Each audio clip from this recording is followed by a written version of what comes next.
North Carolina 215 is one of the best driver's roads on the East Coast. If you're new to TrueView, we're on a search to find and drive the best back road. If it has a double yellow line, we're game to try it. At the end of each drive, we give the road a score. Stick around to see where this drive falls on our list, and join our mission to find and drive the best back road.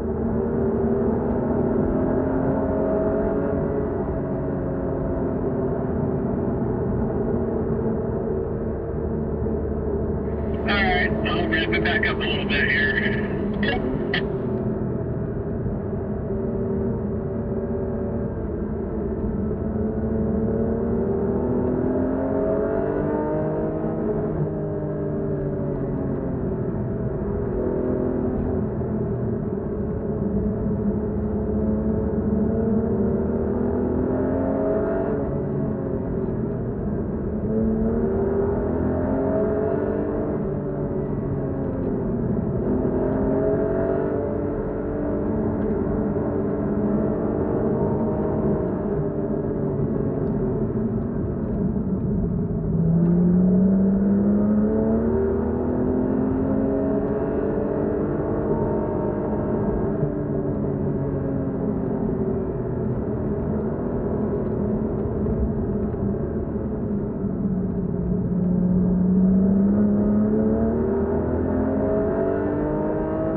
trying to cool a little bit here. After each drive, we give the road a score and add it to our list of the best back roads. The road has a nearly perfect mix of tight and flowing turns with elevation change, 8 of 10 for both. At nearly 16 miles, only a few pull-offs in the Blue Ridge Parkway interrupt this great stretch of road, 8 of 10. This section of road is remote with light traffic. While there are no passing zones, slower vehicles will use pull-offs. If there's traffic ahead, we suggest waiting for a gap, however, 4 of 5. The pavement is grippy, with a few narrow spots. The warning signs are well placed, with hardscape bridges and adequate pull-offs. The repairs following the 2024 flood are likely to improve the road surface, 4 of 5. With a driving score of 32 points, North Carolina 215 has the third highest driving score on our list, as one of the top back roads in the North Carolina mountains. NC 215 is a must-do in our opinion, 4 of 5. With 36 points overall, the road is fourth on our list, just behind Virginia 16, the back of the dragon. If you enjoyed the video, drop a comment to let us know. Check the channel for a playlist with every video on our Best Backroad series. If you haven't already, subscribe and join us on our next drive as we continue our mission to find the best back road.